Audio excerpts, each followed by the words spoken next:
Myself Lakshman Bhande, teacher of English at Vidya Mandir High School and Junior College Shule. Welcome to my YouTube channel. So please subscribe my channel and don't forget to like, share and comment my videos. विद्यार्थी मित्रांनो, मी सुनील रामचंद्र दांडकर मागील 2010 सालापासून इंग्रजी या विषयाचं अध्यापन करतो. इयत्ता 9वी 10वी 11वी 12वी या वर्गांना मी इंग्रजी विषय मागच्या 12 वर्षांपासून शिकवत आहे. येत्या 6 तारखेला इयत्ता 10वीची बोर्डाची इंग्रजी विषयाची परीक्षा येऊ घातलेली आहे. तर या परीक्षेसाठी तुम्हा सर्वांना मी मनापासून खूप खूप शुभेच्छा. नमस्कार विद्यार्थी मित्रांनो, आज आपण इयत्ता 10वीची इंग्रजी या विषयाची ॲक्टिव्हिटी शीट कशी असणार आहे आणि त्याचबरोबर तुम्हाला जास्तीत जास्त मार्क या इंग्रजीच्या विषयामध्ये कसे मिळवता येतील या संदर्भात आपण आज चर्चा करणार आहोत. तर सर्वप्रथम सेक्शन 1 जो तुमचा असणार आहे, section 1 will be about language study. हा लँग्वेज स्टडीवरचा प्रश्न असणार आहे. 10 गुणांचा हा प्रश्न असणार आहे. त्याच्यामध्ये क्वेश्चन नंबर 1A हा 8 गुणांचा प्रश्न असणार आहे. त्याच्यामध्ये 1A मध्ये एकूण तुम्हाला 6 ॲक्टिव्हिटीज विचारल्या जातील. त्यापैकी तुम्हाला 4 ॲक्टिव्हिटीज सोडवायच्या आहेत. डू ॲज डायरेक्टेड मध्ये तुम्हाला अटेम्प्ट एनी 4 फ्रॉम 6. प्रत्येक ॲक्टिव्हिटी ही 2 गुणांसाठी असणार आहे. 6 पैकी कोणत्याही 4 ॲक्टिव्हिटीज तुम्ही सोडवणार आहात, त्याचे तुम्हाला 8 गुण मिळणार आहेत. त्यामध्ये पहिली ॲक्टिव्हिटी तुम्हाला असणार आहे complete the words by using correct letters. तर या ॲक्टिव्हिटीमध्ये तुम्हाला एखादा शब्द दिला जाईल आणि त्याच्यातलं एखादं लेटर, कुठलं तरी एखादं लेटर हे केलेलं असेल, कमी केलेला असेल की ते लेटर तुम्हाला तिथं डॅशच्या ठिकाणी टाकायचं आहे आणि तो शब्द व्यवस्थितपणे अर्थपूर्ण शब्द त्याचा तुम्हाला बनवायचा आहे. तर या ॲक्टिव्हिटीमध्ये तुम्हाला 4 शब्द दिले जातील. अर्ध्या मार्काला 1 शब्द. अशा प्रकारे 4 शब्दांचे तुम्हाला 2 गुण या ॲक्टिव्हिटीसाठी मिळतील. For example BR-NG. तर याच्यामध्ये आय आपल्याला टाकायचा आहे म्हणजे तो ब्रिंग असा हा शब्द अर्थपूर्ण शब्द होतो. पुढचा फॉर एक्झाम्पल CL-SS. तर त्याच्यामध्ये आपण ए हा शब्द टाकायचा आहे म्हणजे क्लास असा हा अर्थपूर्ण शब्द होईल. अशा प्रकारे 4 शब्द तुम्हाला दिले जाणार आहेत. तर त्या 4ही शब्दांमध्ये तुम्ही परफेक्ट लेटर टाकून ती ॲक्टिव्हिटी सोडवायची आहे. ही ॲक्टिव्हिटी तुम्हाला पूर्णपणे 2 गुण मिळवून देऊ शकते. त्यानंतर पुढची जी ॲक्टिव्हिटी असणार आहे ती 2 मार्कासाठी असणार आहे put words in alphabetical order. तर मित्रांनो, हा प्रश्न कसा असणार आहे, तर याच्यामध्ये तुम्हाला 1 मार्काच्या 2 ॲक्टिव्हिटीज विचारल्या जाणार आहेत. तर पहिली ॲक्टिव्हिटी 1 गुणाची असणार आहे. त्याच्यामध्ये अल्फाबेटिकली ABCD यापासून सुरू होणारे ते Z पर्यंत कुठलेही लेटरने सुरू होणारे 4 शब्द असतील. तर अत्यंत सोपी अशी ही ॲक्टिव्हिटी आहे. याच्यामध्ये आपल्याला ABCD प्रमाणे पहिल्या 1 मार्कासाठी जी ॲक्टिव्हिटी आहे ती ABCD प्रमाणे ते शब्द दिलेले असतील. ते आपल्याला ABCD या अल्फाबेटिकल ऑर्डरने लावायचे आहेत. परंतु दुसरं जी ॲक्टिव्हिटी असणार आहे 1 मार्काची ती थोडीशी कन्फ्युजिंग असणार आहे. याच्यामध्ये तुम्हाला एकाच लेटरवरून सुरू होणारे सारखे ॲक्सेंट असलेले किंवा सारख्या स्पेलिंग असलेले 4 शब्द दिले जाणार आहेत. तर यामध्ये तुम्हाला थोडंसं लक्ष द्यावं लागणार आहे. त्याच्यामध्ये for example heat, hate, Hunt आणि हिल अशा प्रकारे 4 शब्द सारख्याच लेटरवरून सुरू होणारे असणार आहेत. मी फक्त एक उदाहरण सांगतो, शब्द वेगळे असू शकतील. तर त्यामध्ये तुम्हाला पहिलं लेटर प्रत्येक शब्दाचं H आहे, मग त्याच्या पुढचं लेटर कोणतं आहे अल्फाबेटिकली त्याच्यानुसार तुम्हाला ते शब्द अरेंज करावे लागणार आहेत. तर अशी ही सुद्धा 2 मार्काची ॲक्टिव्हिटी असणार आहे put the following words in alphabetical order. त्यानंतर तिसरी ॲक्टिव्हिटी असणार आहे पंक्च्युएट द फॉलोइंग सेंटेन्स. खाली तुम्हाला 2 सेंटेन्सेस दिलेली असणार आहेत. ती 2 सेंटेन्सेसमध्ये तुम्हाला योग्य अशा विरामचिन्हांचा वापर करायचा आहे. मग आपल्याला सर्वप्रथम ते वाक्य कोणतं आहे त्यानुसार त्या विरामचिन्हांचा वापर करायचा आहे. फॉर एक्झाम्पल त्या दिलेल्या वाक्यामध्ये समजा एखादं वाक्य इंट्रॉगेटिव्ह म्हणजे प्रश्नार्थक वाक्य असेल तर उच्चारलेले शब्द कोणते आहेत, प्रश्नार्थक वाक्य कोणतं आहे त्याला तुम्ही डबल इन्व्हर्टेड कॉमा करून त्यानंतर मग तुम्हाला फॉर एक्झाम्पल तुम्हाला समजा असं वाक्य आलेलं आहे we won't get a taxi in this rain I grumbled. अशा प्रकारचं समजा वाक्य तुम्हाला आलेलं आहे. तर या वाक्यामध्ये योग्य विराम चिन्हांचा वापर करायचा आहे. मग त्याच्यामध्ये तुम्हाला पूर्णविराम असेल, अर्धविराम असेल, स्वल्पविराम असेल, डबल इन्व्हर्टेड कॉमा असेल, सिंगल इन्व्हर्टेड कॉमा असेल किंवा क्वेश्चन मार्क असेल. तर अशा प्रकारे योग्य विराम चिन्हांचा वापर करायचा आहे. तर आता हे वाक्य जर आपण बघितलं तर we won't get a taxi in this rain हे एक वाक्य आहे. आय ग्रम्बल्ड हे एक वाक्य आहे. तर आय ग्रम्बल्ड म्हणजे मी कुरबुरले. We won't get a taxi in this rain हे माझ्या तोंडचं वाक्य जसंच्या तसं आलेलं आहे, म्हणून we won't get a taxi in this rain हे सेंटेन्स आपल्याला डबल इन्व्हर्टेड कॉमामध्ये लिहायचं आहे. त्याचबरोबर हे वाक्य ॲसर्टिव्ह सेंटेन्स आहे, विधानार्थी वाक्य आहे, त्यामुळे इथे आपल्याला कॉमा द्यावा लागणार आहे. जर ते वाक्य शेवटी असतं तर फुलस्टॉप द्यावा लागला असता, परंतु त्याच्या पुढे एक वाक्य आलेले आहे म्हणून इथे आपल्याला कॉमा द्यावा लागणार आहे. आणि मग comma double inverted comma complete comma I grumbled आणि मग शेवटी तुम्हाला इथे फुल स्टॉप द्यायचा आहे. तर अशा प्रकारे वाक्याचं स्वरूप काय आहे, वाक्य कोणत्या प्रकारातलं आहे, ॲसर्टिव्ह आहे, इम्पेरेटिव्ह आहे, इंट्रोगेटिव्ह आहे की एक्सक्लेमेटरी आहे, तर यानुसार आपल्याला त्या दोन वाक्यांमध्ये योग्य विरामचिन्हांचा वापर करायचा. पुढची ऍक्टिव्हिटी असणार आहे make a 4 words of minimum 3 letters each. तुम्हाला एखादा मोठा असा शब्द दिला जाईल आणि त्या शब्दातील लेटर्स घेऊन तुम्हाला 4 अर्थपूर्ण शब्द तयार करायचे आहेत. पण हे शब्द तयार करत असताना मिनिमम 3 लेटर्स इच, निदान त्या शब्दामध्ये 3 अक्षरं आली पाहिजेत. आणि विद्यार्थी मित्र हो, ही ऍक्टिव्हिटी सोडवत असताना बऱ्याचदा आपण अँड, बट यासारखे शब्द घेतो, परंतु प्रेपोजिशन अशा प्रकारचे शब्द न घेता शक्यतो अर्थपूर्ण इतर नाऊन किंवा व्हर्ब कसे तयार होतील अशा प्रकारचे शब्द आपण बनवायचे आहेत. तर ही ऍक्टिव्हिटी सुद्धा आपल्याला 4 शब्द बनवायचे, दिलेल्या शब्दापासून अर्थपूर्ण शब्द बनवायचे. तर ही ऍक्टिव्हिटी सुद्धा आपल्याला 2 मार्काला असणार आहे. त्यानंतर 5वी ऍक्टिव्हिटी याच्यामध्ये असणार आहे राईट रिलेटेड वर्ड्स. तर रिलेटेड वर्ड्स मध्ये ही ऍक्टिव्हिटी सुद्धा अत्यंत सोपी ऍक्टिव्हिटी असणार आहे. For example, you will be given a noun, you will be given an adjective, you will be given an adverb. So you have to write related words to that particular noun. तर ही activity सोडवत असताना for example आपल्याला garden असं समजा शब्द दिलेला आहे, तर गार्डनशी रिलेटेड शब्द कोणते असू शकतात? मग ब्युटिफुल गार्डन असू शकतं, त्यानंतर डर्टी गार्डनही असू शकतं, किंवा अजून अशा त्या संदर्भात गार्डनशी संबंधित रिलेटेड शब्द आपल्याला वापरायचे आहेत. त्यानंतरची ऍक्टिव्हिटी असणार जी आहे ती 6वी ऍक्टिव्हिटी आणि शेवटची लँग्वेज स्टडी मधली क्वेश्चन नंबर 1A मधली 6वी ऍक्टिव्हिटी असणार आहे complete the following word chain. आता ही ऍक्टिव्हिटी सोडवत असताना बऱ्याचदा आपण काय करतो की शेवटच्या लेटरवरून आपल्याला अनेक शब्द माहिती असतात, परंतु ही ऍक्टिव्हिटी सोडवत असताना आपल्या घाईमुळे आपण चूक करू शकतो. तर तिथे स्पष्ट दिलेलं असतं complete the following word chain of noun. तर मग तुम्हाला दिलेला जो शब्द आहे त्याच्या शेवटच्या अक्षरावरून दुसरा शब्द सुरू होईल तो नाउनच असला पाहिजे. किंवा तुम्हाला जर सांगितले असेल complete the activity complete the following word chain of verbs, तर मग तुम्हाला दिलेला जो व्हर्ब आहे त्याच्या शेवटच्या अक्षरावरून सुरू होणारा दुसरा व्हर्बच असला पाहिजे. त्यानंतर तुम्ही दिलेला जो पहिला व्हर्ब असणार आहे त्याच्या शेवटच्या अक्षरावरून सुरू होणारा वर्ड देखील व्हर्बच असला पाहिजे. परंतु ही ऍक्टिव्हिटी सोडवत असताना आपली थोडीशी जम्बलिंग होऊ शकते, घाई होऊ शकते. त्यामुळे हा प्रश्न ही ऍक्टिव्हिटी वाचत असताना तुम्ही व्यवस्थित ती वाचायची आणि आपल्याला कोणतं वर्ड दिलेलं आहे, मग त्यामध्ये नाउन विचारलंय का, किंवा व्हर्ब विचारलंय की ऍडजेक्टिव्ह विचारलंय की ऍडव्हर्ब विचारलंय, हे व्यवस्थित तपासूनच हा प्रश्न सोडवायचा आहे. अशा प्रकारे क्वेश्चन नंबर 1A ह्याच्यामध्ये तुम्हाला 6 ऍक्टिव्हिटीज विचारल्या जाणार आहेत आणि त्यापैकी कोणत्याही 4 तुम्ही सोडवायचे आहेत.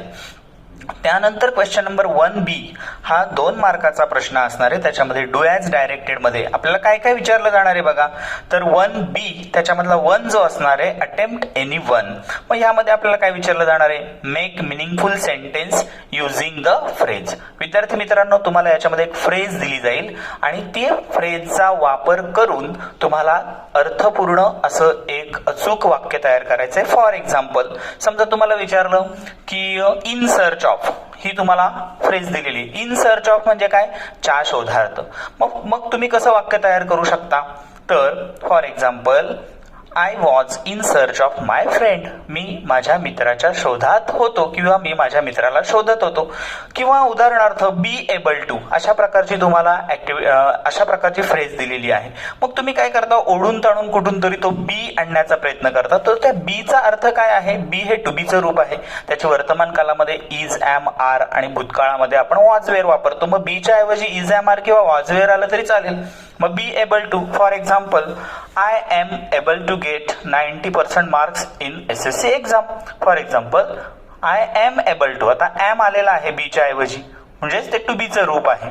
किंवा he was able to score 100 runs in that match, म्हणजेच इज एम आर किंवा वॉज वेअर हे देखील आलं तरी ते उत्तर बरोबर असणार आहे. तर अशा प्रकारे ही अर्थपूर्ण वाक्य असलेली ऍक्टिव्हिटी आपल्याला पूर्ण करायची. ही 1 मार्काची ऍक्टिव्हिटी आहे आणि तिला एक ऑर आहे, add a clause to expand the following sentence meaningfully. आता इथे तुम्हाला एक मेन क्लॉज दिलेला असणार आहे आणि मेन क्लॉजला जोडून तुम्हाला एक सबऑर्डिनेटिंग क्लॉज लिहायचा आहे. मग सबऑर्डिनेटिंग क्लॉज लिहित असताना तुम्हाला सबऑर्डिनेटिंग नाउन क्लॉज तुम्ही लिहू शकता, म्हणजे दिलेल्या मेन क्लॉजला सबऑर्डिनेटिंग क्लॉज हा मेन क्लॉजवर डिपेंडंट असतो म्हणून त्याला सबऑर्डिनेटिंग क्लॉज म्हणतात. आणि त्या मेन क्लॉजवर अवलंबून असलेलं एखादं वाक्य सबऑर्डिनेटिंग क्लॉजचं तुम्हाला तिथे जोडावं लागणार आहे. For example I saw a boy हे तुम्हाला दिलेलं वाक्य आहे आणि त्याच्या पुढे तुम्हाला एक सबऑर्डिनेटिंग क्लॉज जोडायचा आहे. मग तुम्ही कसं लिहू शकता, I saw a boy who was crippled in one leg, जो एक पायाने अपंग होता. हू, इथे आपण हू हे WH प्रोनाऊनने सुरू होणारं वाक्य जोडलेलं आहे. तर अशा प्रकारे तुम्हाला ती ऍक्टिव्हिटी कंप्लीट करायची आहे. 2 पैकी कोणतंही एक ऍक्टिव्हिटी तुम्हाला सोडवायची आहे 1 मार्कासाठी. आणि question number 1B dash directed मधली दुसरी ऍक्टिव्हिटी सुद्धा 1 मार्काला असणारी अत्यंत सोपी अशी ऍक्टिव्हिटी आहे, add a prefix or suffix to make new words. For example तुम्हाला 2 शब्द दिलेले जातील, त्या शब्दांच्या प्रिफिक्स, प्री म्हणजे अगोदर, आणि फॉर एक्झाम्पल बघा फॉर्च्युनेट हा शब्द तुम्हाला दिलेला आहे, तर याच्यासाठी तुम्ही प्रिफिक्स काय जोडू शकता, अनफॉर्च्युनेट. किंवा हॅप्पी शब्द दिलेला आहे तर तुम्ही अनहॅप्पी असंही त्याचं नवीन शब्द तयार करू शकता. किंवा ह्याला ही जर ऍक्टिव्हिटी तुम्हाला जमली नाही तर त्याला ऑर ऍक्टिव्हिटी आहे, make a meaningful sentence by using any one of the following words. तर या ऍक्टिव्हिटीमध्ये तुम्हाला वर जे 2 शब्द दिलेले आहेत तेच शब्द दिलेले असतील आणि त्या शब्दांपैकी कोणताही एक शब्द घेऊन एक अर्थपूर्ण असं वाक्य तुम्हाला तयार करायचंय. तर अशा प्रकारे ही ऍक्टिव्हिटी देखील 1 मार्काला असणार आहे. म्हणजेच लँग्वेज स्टडीचा हा जो प्रश्न आहे तो क्वेश्चन नंबर 1A 8 मार्क आणि क्वेश्चन नंबर 1B 2 मार्क, अशा प्रकारे 10 मार्काची ही अत्यंत सोपी अशी आउट ऑफ मार्क्स मिळवून देणारी ही लँग्वेज. मित्रांनो, दुसरा प्रश्न जो असणार आहे तो टेक्स्च्युअल पॅसेज, म्हणजेच आपल्याला आपल्या पुस्तकातले 2 पॅसेज विचारले जाणार आहेत. तर याच्यामधलं महत्वाचं म्हणजे तुम्ही अभ्यास करताना पुस्तकामध्ये आपल्याला 4 युनिट आहेत, तर पहिला पॅसेज पहिल्या 2 युनिटवर विचारला जाईल, तर दुसरा पॅसेज 3ऱ्या किंवा 4थ्या युनिटवर विचारला जाईल. म्हणजे असं होणार नाही की एकाच पॅसेज मधले एकाच युनिट मधले दोन्ही पॅसेज विचारले जातील. तर क्वेश्चन नंबर 2A त्याच्यामध्ये आपल्याला read the passage and do the activities हा 10 मार्काचा प्रश्न असणार आहे. तर त्याच्यामध्ये कोणकोणत्या ऍक्टिव्हिटीज विचारल्या जातात ते आपण बघूया. Activity question number 2A त्याच्यामधली A1 activity असणार आहे सिम्पल फॅक्च्युअल ऍक्टिव्हिटी, म्हणजे सिम्पल फॅक्च्युअल क्वेश्चन जो असतो तो विचारला जाणार आहे. फॉर एक्झाम्पल याच्यामध्ये कोणकोणत्या ऍक्टिव्हिटीज विचारल्या जातील, तर याच्यामध्ये फिल इन द ब्लँक्स विचारलं जाऊ शकतं, चूज द करेक्ट ऑल्टरनेटिव्ह विचारलं जाऊ शकतं, म्हणजे 2-3 ऑप्शन दिलेले असतील त्याच्यातून तुम्हाला योग्य ऑप्शन निवडून लिहायचे. ट्रू ऑर फॉल्स नावाची ऍक्टिव्हिटी असू शकते. मॅच द कॉलम्स, मग मॅच द कॉलम्स मध्ये तुम्हाला फॉर एक्झाम्पल एखादा लेसन आहे त्याच्यातली पात्र आणि त्याचे कॅरेक्टरिस्टिक्स ते मॅच करायचे असे विचारलं जाऊ शकतात. नेम द फॉलोइंग एटसेट्रा, मग त्याच्यामध्ये वेब किंवा छोटासा वेब किंवा टेबल इत्यादी तुम्हाला भरायला विचारलं जाऊ शकतं. तर 2 मार्काला अत्यंत साधी अशी ही ऍक्टिव्हिटी असणार आहे.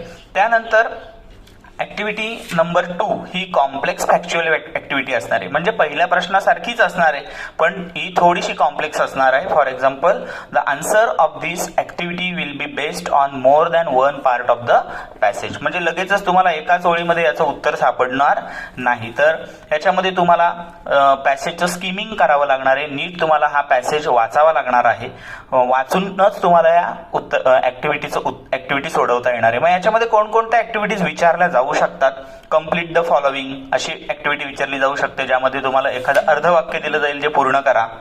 वेब विचारला जाऊ शकतो, वेब डायग्राम तुम्ही काढलेलाच आहे. टेबल पूर्ण करायला विचारला जाऊ शकतो 2 मार्कासाठी, किंवा एखादा ट्री डायग्राम दिला जाऊ शकतो, किंवा वाक्यातल्या घटना दिल्या जातील त्या तुम्हाला क्रमाने लावायला सांगितल्या जातील, म्हणजे arrange in order, arrange the sentences in a proper sequence. म्हणजे अशा प्रकारे तुम्हाला क्रोनॉलॉजिकली ती वाक्य क्रमाने लावायला सांगितली जाऊ शकतात. तर कॉम्प्लेक्स फॅक्च्युअल ऍक्टिव्हिटीमध्ये तुम्हाला अशा प्रकारच्या ऍक्टिव्हिटीज विचारल्या जाऊ शकतात किंवा विचारल्या जातात. Activity 3 is based on vocabulary based activity. Activity 3 is vocabulary based activity. मग याच्यामध्ये तुम्हाला काय विचारलं जाईल बघा. This activity is also based on passage or the given paragraph. मग याच्यामध्ये तुम्हाला मिनिंग्स ऑफ वर्ड्स विचारले जातील किंवा फ्रेजेस विचारले जातील, अपोजिट वर्ड्स विचारले जातील, सिमिलर वर्ड म्हणजे सिनॉनिम्स विचारले जाऊ शकतात, सिमिलर साऊंडिंग वर्ड्स देखील म्हणतात त्यांना, फ्रेमिंग ऑर कम्प्लिटिंग सेंटेन्स किंवा टेबल, मॅचिंग ऍक्टिव्हिटी, अशा प्रकारे मॅच करण्यासाठी सुद्धा तुम्हाला यामध्ये ऍक्टिव्हिटी विचारल्या जातील. चौथी ऍक्टिव्हिटी डू ॲज डायरेक्टेड, म्हणजे ही ऍक्टिव्हिटी बऱ्याचदा बेस्ड ऑन टेक्स्च्युअल ग्रामर. तुम्हाला जो पॅसेज दिलेला आहे त्याच्यातल्या काही वाक्यांवर ग्रामर विचारलं जाणार आहे. मग याच्यामध्ये 100% कोणते कोणते ग्रामरचे प्रश्न विचारले जातात बघा. इनडायरेक्ट स्पीच विचारलं जातं, म्हणजे दिलेलं वाक्य असेल त्याचे 3 ऑप्शन असतील, त्यातील तुम्हाला परफेक्ट, इनडायरेक्ट नॅरेशन कोणतं आहे ते ओळखायचं असेल. डिग्री विचारली जाऊ शकते. चेंज द टेन्स, म्हणजे एखादं वाक्य दिलं जाईल आणि विचारलं जाईल की ह्याचा काळ बदला, तर अशा वेळी वाक्याचा काळांचा फॉर्म्युला जर आपल्याला माहिती असेल तर आपण हे वाक्य सहजपणे सोडवू शकतो. डिग्री असं विचारले जाऊ शकतात. फ्रेम WH टाईप क्वेश्चन, एखादं वाक्य दिलं जाईल त्याचं WH टाईप क्वेश्चन तयार करायला सांगितलं जाईल किंवा दिलेल्या ऑप्शन पैकी योग्य WH टाईप क्वेश्चन कोणता आहे तो ओळखा. चूज करेक्ट क्वेश्चन टॅग, योग्य असं क्वेश्चन टॅग ओळखा. किंवा अदर ग्रामर ऍक्टिव्हिटीज सुद्धा याच्यामध्ये तुम्हाला विचारल्या जाऊ शकतात 2 मार्कासाठी. तर त्यामध्ये as soon as well as, not only but also, neither nor, either or, अशा प्रकारच्या ऍक्टिव्हिटीज विचारल्या जाऊ शकतात. किंवा त्याचबरोबर त्याच्यामध्ये ऑक्झिलरीवर रिलेटेड प्रश्न सुद्धा विचारले जाऊ शकतात. त्यानंतर शेवटची ऍक्टिव्हिटी 2 मार्काला असणारे पर्सनल रिस्पॉन्स टाईप. बऱ्याचदा विद्यार्थी मित्रांनो या प्रश्नाचं उत्तर लिहिताना आपण काय करतो तर प्रश्न न समजल्यामुळे बऱ्याचदा आपण पॅराग्राफ मधील एखादं उत्तर काहीतरी ओळी शोधून लिहिण्याचा प्रयत्न करतो. पण हा प्रश्न स्वमतावर अवलंबून आहे. स्वमत म्हणजे तुमचं स्वतःचं मत इथे तुम्हाला व्यक्त करायचंय. This activity will be based on your personal response or your personal imagination, your opinion, your views about any particular issue. असं तुम्हाला म्हणजे तुमचं मत, तुमची कल्पना, तुमचं स्वमत इथे तुम्हाला व्यक्त करायचं आहे. तर अशा प्रकारे ऍक्टिव्हिटी क्वेश्चन नंबर 2A ही 10 मार्काला, 2B ही सुद्धा सेम टेक्स्च्युअल पॅसेजवर तुम्हाला 10 मार्कावर सेम ऍक्टिव्हिटीज विचारल्या जातील. पण इथे एक लक्षात ठेवा की क्वेश्चन नंबर 2A मध्ये ज्या ऍक्टिव्हिटी विचारल्या जातात त्याच इथे रिपीट होतील असं नाही. For example question number 1A मध्ये तुम्हाला जर फिल इन द ब्लँक विचारलंय तर 2B1 मध्ये तुम्हाला वेगळ्या ऍक्टिव्हिटी विचारल्या जाऊ शकतात. ट्रू ऑर फॉल्स विचारलं जाऊ शकतं, मॅच द कॉलम्स असं विचारलं जाऊ शकतं. तर क्वेश्चन नंबर 2A वर ज्या ऍक्टिव्हिटीज तुम्हाला दिलेल्या आहेत त्याच ऍक्टिव्हिटी तुम्हाला क्वेश्चन नंबर 2B मध्ये देखील विचारल्या जाणार आहेत. त्यामुळे आपण त्याच्यावर जास्त चर्चा करणार नाही. पुढे आपण क्वेश्चन नंबर 3 म्हणजे सेक्शन 3 जो आहे पोएट्री सेक्शन त्याकडे आपण वळणार आहोत. पोएट्री सेक्शन हा 10 मार्काला आहे. त्याच्यामध्ये क्वेश्चन नंबर 3A मध्ये तुम्हाला कॉम्प्रेहेन्शन बेस्ड ऍक्टिव्हिटीज 5 मार्कासाठी एका कवितेवर विचारल्या जातील आणि 5 मार्क तुम्हाला पोएटिक ऍप्रिसिएशन साठी आहेत. तर 5 मार्काला ऍक्टिव्हिटीज कशा विचारल्या जाणार आहेत बघा पोएट्रीवर. पहिली क्वेश्चन नंबर 3A त्यातली A1 activity simple factual question. त्याच्यामध्ये तुम्हाला ट्रू ऑर फॉल्स विचारलं जाऊ शकतं. Complete the following web, complete the following table, complete the given tree diagram अशा प्रकारच्या ऍक्टिव्हिटीज विचारल्या जातील. ऍक्टिव्हिटी 2 जी आहे ती कॉम्प्लेक्स फॅक्च्युअल आहे. कॉम्प्लेक्स फॅक्च्युअल मध्ये तुम्हाला वरच्या प्रमाणेच आहेत. Based on more than 1 part of the passage. He activity सोडवत असताना तुम्हाला काही लगेचच त्याचं उत्तर मिळणार नाही. तुम्हाला पॅसेजचं स्कॅनिंग करावं लागणार आहे, अर्थ समजून घ्यावा लागणार आहे आणि मग त्याचं उत्तर लिहावं लागणार आहे. त्याच्यामध्ये WH टाईप प्रश्न सुद्धा तुम्हाला विचारला जाऊ शकतो. आणि ऍक्टिव्हिटी 3 ही 1 मार्काची पोएटिक डिव्हाइस ज्याला आपण अलंकार म्हणतो मराठी भाषेमध्ये, तर पोएटिक लँग्वेजवर प्रश्न विचारला जाऊ शकतो. रायमिंग वर्ड्स विचारले जाऊ शकतात. एखाद्या स्टांजाची राईम स्कीम तुम्हाला विचारली जाऊ शकते किंवा दिलेल्या ओळीतलं फिगर ऑफ स्पीच कोणता आहे, अलंकार कोणता आहे, त्याचं कॅरेक्टरिस्टिक लिहा किंवा अमुक अमुक अलंकार आहे त्याचं उदाहरण ओळीतलं शोधून लिहा. अशा प्रकारची 1 मार्काची ही ऍक्टिव्हिटी 3 पोएटिक डिव्हाइसवर विचारलं जाणार आहे. आणि अशा प्रकारे क्वेश्चन नंबर 3A याच्यामध्ये तुम्हाला ऍक्टिव्हिटीज 5 मार्काच्या विचारल्या जाणार आहेत. क्वेश्चन नंबर 3B हा सुद्धा पोएट्रीशीच रिलेटेड आहे. याच्यामध्ये तुम्हाला एखाद्या कवितेचं ऍप्रिसिएशन म्हणजे रसग्रहण करायचं आहे. मग हा 5 मार्काचा प्रश्न जो आहे ह्याच्यामध्ये काय काय विचारले जाणार आहेत बघा मुद्दे. पहिल्यांदा तुम्हाला दिलेल्या पोएट्रीचं टायटल लिहायचंय, ज्याला अर्धा मार्क असणार आहे. त्यानंतर ती कविता लिहिणाऱ्या कवीचं नाव, poet name of the poet किंवा पोएट्स नेम, त्याला अर्धा मार्क असणार आहे. त्यानंतर तिसरा मुद्दा तुम्हाला विचारला जाईल तो राईम स्कीम. याच्यामध्ये तुम्हाला पोएट्रीची राईम स्कीम लिहायची आहे. फॉर एक्झाम्पल ABC, ABCD किंवा AABB अशा प्रकारच्या राईम स्कीम असतात, तर ती आपल्याला शोधून लिहायची आहे. चौथी ऍक्टिव्हिटी तुम्हाला फिगर ऑफ स्पीच विचारली जाणार आहे. ही सुद्धा 1 मार्काची ऍक्टिव्हिटी आहे की कवितेतले कोणतेही 2 अलंकार लिहा किंवा अलंकार लिहून त्यांचं कॅरेक्टरिस्टिक लिहा किंवा कॅरेक्टरायझेशन लिहा. तर अशा प्रकारे. आणि शेवटचा 2 मार्काचा प्रश्न पोएटिक ॲप्रिसिएशन, त्याच्यामध्ये तुम्हाला कवितेची थीम किंवा सेंट्रल आयडिया काय आहे हा लिहायचा आहे. अशा प्रकारे टायटलला अर्धा मार्क, पोएट नेमला अर्धा मार्क, राईम स्कीमला 1 मार्क, फिगर ऑफ स्पीचला 1 मार्क आणि थीम किंवा सेंट्रल आयडियाला 2 मार्क असा हा ॲप्रिसिएशनचा 5 मार्काचा प्रश्न आहे. म्हणजेच पोएट्री सेक्शन आपल्याला ऍक्टिव्हिटीज 5 मार्कासाठी आणि 5 मार्कासाठी ॲप्रिसिएशन विचारलं जाणार आहे. असा हा पोएट्रीचा 10 मार्काचा. विद्यार्थी मित्रांनो, सेक्शन 4 हा नॉन टेक्स्च्युअल पॅसेज असणार आहे.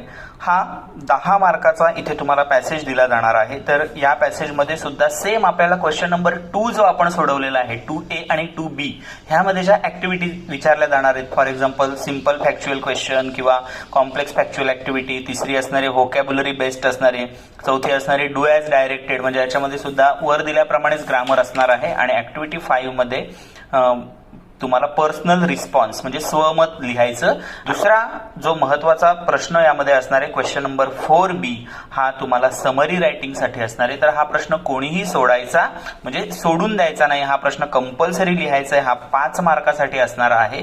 तर दिलेल्या पॅसेज मध्ये कोणती माहिती आलेली आहे त्याची समरी आपल्याला लिहायची, सारांश लेखन करायचं आहे आपल्या भाषेमध्ये आणि त्या पॅसेजला अनुसरून तुम्हाला एक त्याला टायटल द्यायचं आहे.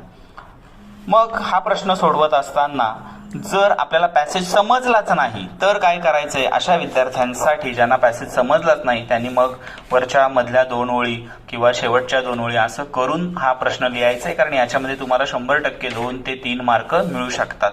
पण ज्या विद्यार्थ्यांना पॅसेज व्यवस्थितपणे ज्याचं आकलन झालेलं असेल या नॉन टेक्स्च्युअल पॅसेजचं, तर अशा विद्यार्थ्यांनी मात्र आपल्या भाषेमध्ये तुम्हाला जमेल तशा भाषेमध्ये हा प्रश्न सोडवायचा आहे की जनरली या पॅसेजमध्ये काय कसली माहिती दिलेली आहे ते तुम्हाला थोडक्यात सारांश लेखन करायचंय. म्हणजे 25-30% भाग त्या पॅसेजचा त्या 25-30% प्रमाणात तुमच्या उत्तरामध्ये 5 जो आहे हा सेक्शन 5 इथे आपला रायटिंग स्किल सेक्शन सुरू होतोय. हा 25 मार्काचा सेक्शन असणार आहे. याच्यामध्ये क्वेश्चन नंबर 5A हा 5 मार्काचा आहे. त्याच्यामध्ये क्वेश्चन नंबर 5A मध्ये आपल्याला लेटर रायटिंग म्हणजेच पत्र लेखन करायचं आहे, ज्याच्यामध्ये आपल्याला फॉर्मल किंवा इनफॉर्मल या 2 पैकी कोणतंही एक पत्र लिहायचंय. तर याच्यामध्ये तुम्हाला एखादी जाहिरात दिली जाईल किंवा एखादा पत्राचा विषय दिला जाईल आणि एकाच विषयावर तुम्हाला 2 वेगवेगळ्या प्रकारची पत्र विचारली जातील. मग त्यामध्ये फॉर्मल लेटर किंवा इनफॉर्मल लेटर तुम्ही तुमच्या सोयीनुसार हा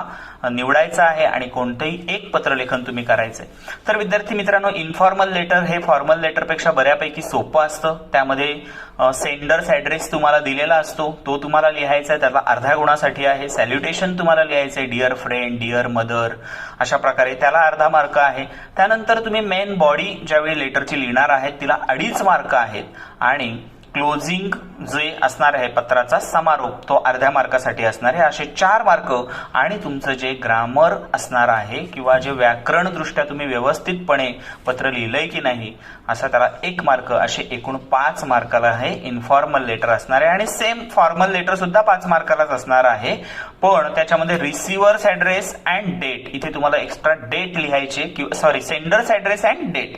तर पत्र पाठवणाऱ्याचा पत्ता तुम्हाला लिहायचा आहे जो तुम्हाला दिलेल्या जाहिरातीमध्ये असणार आहे अर्ध्या मार्कासाठी. रेसिपियंट ऍड्रेस म्हणजे रिसिव्हर्स ऍड्रेस, ज्या व्यक्तीला तुम्ही पत्र पाठवतायत त्या व्यक्तीचा पत्ता देखील इथे तुम्हाला एक्स्ट्रा लिहायचा आहे, अर्धा मार्कासाठी आहे. त्यानंतर इथे तुम्हाला पत्राचा विषय म्हणजे सब्जेक्ट लिहायचा आहे आणि सॅल्युटेशन म्हणजे रिस्पेक्टेड सर, रिस्पेक्टेड मॅडम जे असेल ते त्याला अर्धा गुण आहे. आणि मग पत्राचा विषय main body of the letter तो 2 मार्कासाठी तुम्हाला ती मुख्य विषयपत्राचा लिहायचा आहे 2 स्टांजामध्ये. आणि मग शेवटी क्लोजिंग पॅराग्राफ किंवा ज्याला आपण सबस्क्रिप्शन म्हणतो ते अर्ध्या मार्कासाठी असणार आहे. आणि अशा प्रकारे ग्रामर, इथे सुद्धा ग्रामरला, पत्रामधल्या ग्रामरला 1 मार्क दिलेला आहे. तर फॉर्मल किंवा informal letter question number 5A मध्ये तुम्हाला विचारलं जाणार आहे 5 मार्कासाठी, त्यापैकी तुम्हाला कोणतंही एक सोडवायचंय. क्वेश्चन नंबर 5B मध्ये सुद्धा तुम्हाला 2 ऍक्टिव्हिटीज विचारल्या जातील, त्या 2 पैकी कोणतीही एक ऍक्टिव्हिटी सोडवायची आहे. त्याच्यामध्ये तुम्हाला डायलॉग किंवा ड्राफ्टिंग अ स्पीच, म्हणजे तुम्हाला स्पीच रायटिंग करायचंय किंवा ते जमलं नाही तर तुम्हाला डायलॉग सोडवायचे. तर डायलॉग हा सुद्धा 5 मार्काला असणार आहे आणि स्पीच सुद्धा 5 मार्काला असणार आहे. 2 पैकी कोणतीही एक सोडवताना डायलॉग रायटिंग मध्ये कशा प्रकारे 5 मार्क विचारले जाणार आहेत बघा. Prepare a dialogue from jumbled sentence. या डायलॉग मध्ये तुम्हाला 3 ऍक्टिव्हिटी असतील, त्यापैकी पहिली ऍक्टिव्हिटी मध्ये तुम्हाला 4 ओळींचा एक डायलॉग दिलेला असेल. त्याच्यामध्ये तो जम्बल सेंटेन्स असतील, ती उलटसुलट वाक्य असतील, ती तुम्हाला योग्य रीतीने जोडून 4 ओळींचा तो डायलॉग तयार करायचा आहे, तो 1 मार्कासाठी असेल. त्यानंतर दुसरी ऍक्टिव्हिटी 1 मार्कासाठी कम्प्लीट द डायलॉग आहे. त्याच्यामध्ये 2 एखादं व्हर्बल क्वेश्चन किंवा WH टाईप क्वेश्चन असतील, प्रश्न विचारलेले असतील, त्याच्या उत्तरं दुसरा मुलगा किंवा दुसरी व्यक्ती त्याला काय उत्तर देईल अशा प्रकारे तो डायलॉग कंप्लीट करायचा. आणि मग तिसरी जी ऍक्टिव्हिटी आहे डायलॉग रायटिंग मध्ये, write a dialogue on given topic. तुम्हाला एखादा टॉपिक दिला जाईल, त्याच्यावर तुम्हाला मिनिमम 3 मिनिमम मिनिंगफुल एक्सचेंजेस झाली पाहिजेत, म्हणजे 6 ते 8 ओळींचा डायलॉग तुमचा असला पाहिजे. हा डायलॉग तयार करताना त्याची सुरुवात, त्याची शेवट महत्वाचं आहे. त्याचबरोबर डायलॉग लिहत असताना त्याच्यामध्ये वेगवेगळ्या प्रकारच्या वाक्यांचा अंतर्भाव असणं गरजेचं आहे. नुसता तो एक सुरी वाटता कामा नये. त्याच्यामध्ये तुम्ही वेगवेगळ्या प्रकारची वाक्य म्हणजे असर्टिव्ह सेंटेन्सेस टाकू शकता, व्हर्बल क्वेश्चन टाकू शकता, WH टाईप क्वेश्चन टाकू शकता, त्याच्यामध्ये तुम्ही एक्सक्लेमेटरी सेंटेन्सेस टाकू शकता. डायलॉग हा सहज डायलॉग होतोय असा वाटला पाहिजे. आणि ही ऍक्टिव्हिटी जमली नाही तर तुम्हाला स्पीच लिहायचं आहे. स्पीच कसं तपासलं जाणार आहे बघा. अप्रोप्रिएट बिगिनिंग ऑर कन्क्लुजन, तो 1 मार्कासाठी तुमची स्पीचची सुरुवात महत्वाची आहे. मग आपण ज्या प्रकारे सुरुवात करतो एखाद्या स्पीचची, Honorable Principal, loving teachers and all my fellow friends, today we have gathered here for a special occasion of, आणि मग अशी ती सुरुवात असली पाहिजे. तर त्याला 1 मार्क आहे. त्यानंतर दिलेल्या विषयावर त्याला आपण बॉडी म्हणतो, तर ते 2 मार्कासाठी असणारे use of given and additional points. इथे स्पीचसाठी तुम्हाला पॉइंट दिलेले असणार आहेत, ते पॉइंट तुम्हाला एक्सप्लेन करत जायचे आहेत. आणि या appropriate use of language, speech लिहित असताना भाषा किंवा लँग्वेज किंवा ग्रामर जे आहे हे अप्रोप्रिएट असणं गरजेचं आहे, ते 2 मार्काला असणार आहे. Appropriate sequence and flow of language, जो तुम्ही लिहिणार आहात जे स्पीच, त्याचा सिक्वेन्स, वाक्यांचा सिक्वेन्स किंवा माहितीचा सिक्वेन्स व्यवस्थित असणं गरजेचं आहे.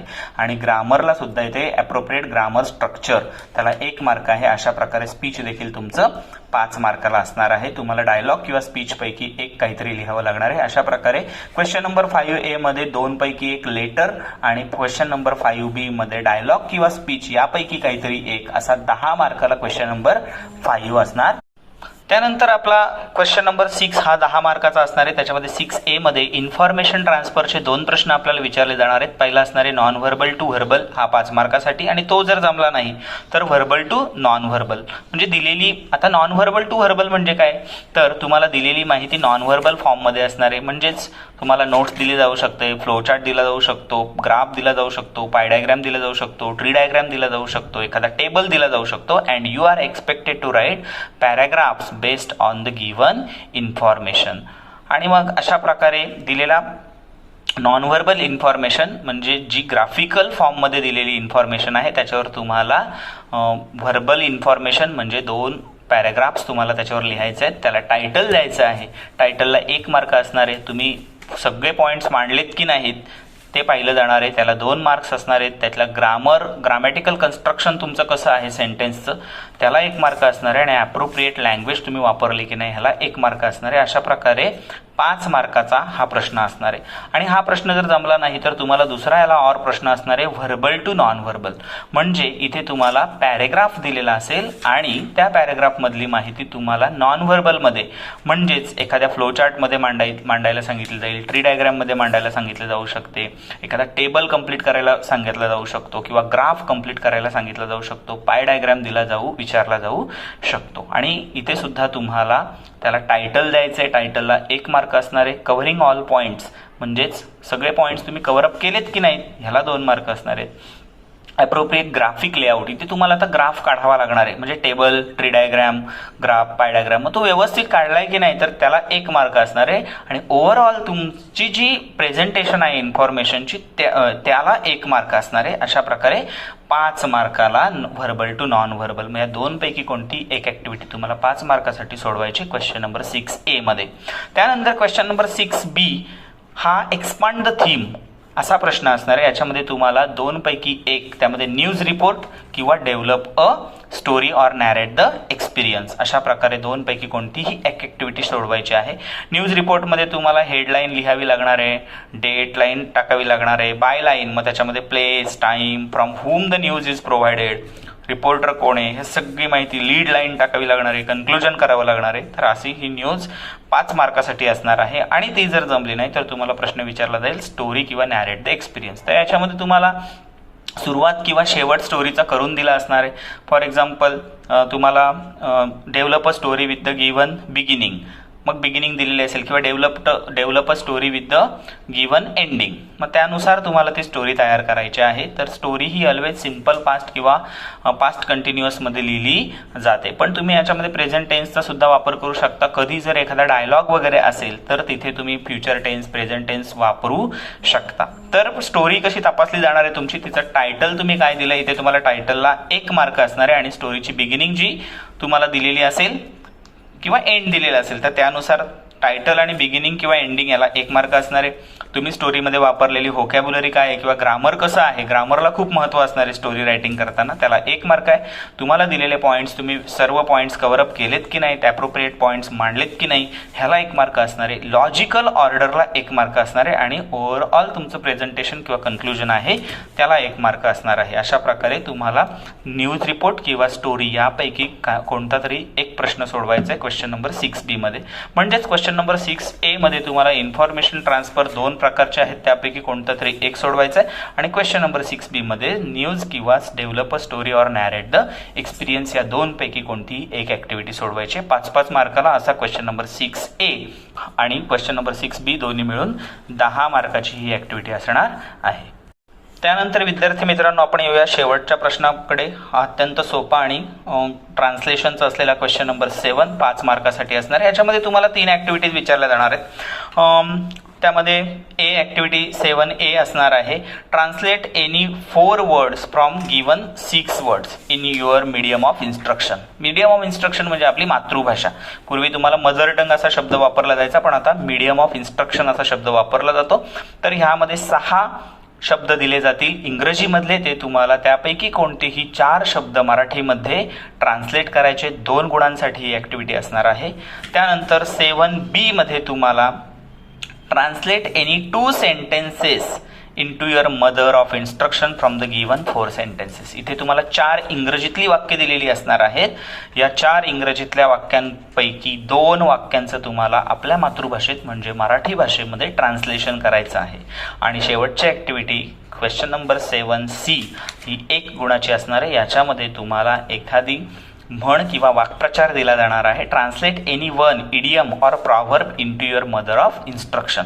ह्यामध्ये तुम्हाला एखादी म्हण किंवा एखादा सुविचार दिलेला असू शकतो, एखादी म्हण असेल, एखादा वाक्प्रचार असेल, 2 दिलेले असतील. या 2 पैकी कोणतंही एका वाक्याचं योग्य असं तुम्ही मराठीमध्ये आपल्या मातृभाषेमध्ये ट्रान्सलेशन करायचे. तर अशा प्रकारे क्वेश्चन नंबर 7 हा 5 मार्काला असणार आहे. अशा प्रकारे आपण 80 मार्काची आपली ॲक्टिव्हिटी शीट कशी असणार आहे, त्यामध्ये कोणत्या स्वरूपाच्या ॲक्टिव्हिटीज विचारल्या जाणार आहेत आणि कुठे आपल्याला जास्तीत